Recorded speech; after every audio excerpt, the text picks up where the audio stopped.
तो यहाँ वास्तविक संख्या का आज फिर एक इम्पोर्टेंट क्वेश्चन देखते हैं जो क्लास 10 बिहार बोर्ड में हर साल एग्जाम में आता है। और ये क्वेश्चन कहीं ना कहीं आप लोग ने देखा होगा, कहीं ना कहीं पढ़ा होगा, तो इस क्वेश्चन को तो रिवीजन करते हैं जो एग्जाम में आपको हेल्पफुल हो। तो क्वेश्चन है, सिद्ध करें कि 3√2 एक अपरिमेय संख्या है।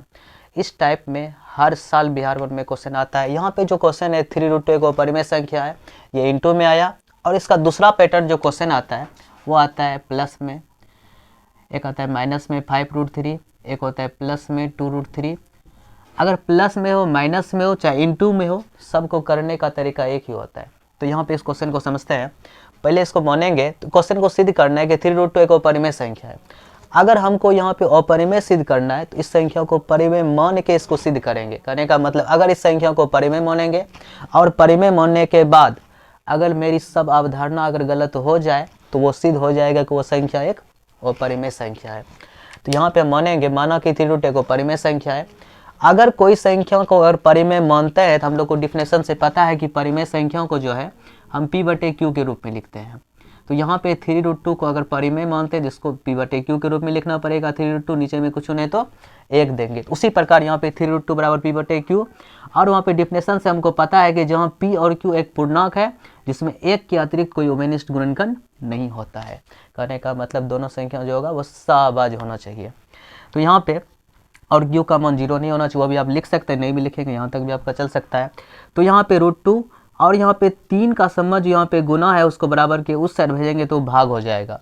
अगर यहाँ पे जो भी चाहे रूट में जो भी संख्या हो, चाहे √2 हो, √3 हो, उसको हमेशा अकेला छोड़ना है, क्योंकि हमको पता है रूट वाला संख्या जो होता है हमेशा वो अपरिमेय संख्या होता है। यहाँ पे हम देखते हैं अगर प्लस माइनस वाला कुछ आ जाए आप लोग के सामने तो 5 + √3 है, इसको भी हमेशा रूट वाला संख्याओं को अकेला छोड़ने का कोशिश कीजिएगा। यहाँ भी p/q, अगर इसको यहाँ पे √3 को अकेला छोड़ेंगे, 2 अगर प्लस में है बराबर के उस साइड तो माइनस में हो जाएगा, लेकिन यहाँ पे इंटू में था तो बराबर के उस साइड भाग में चल जाएगा। उसके बाद लास्ट स्टेटमेंट बचता है, इस स्टेटमेंट को लिख दीजिएगा, सवाल आपका कंप्लीट पूरा हो जाएगा। सब में लगभग एक ही करना है।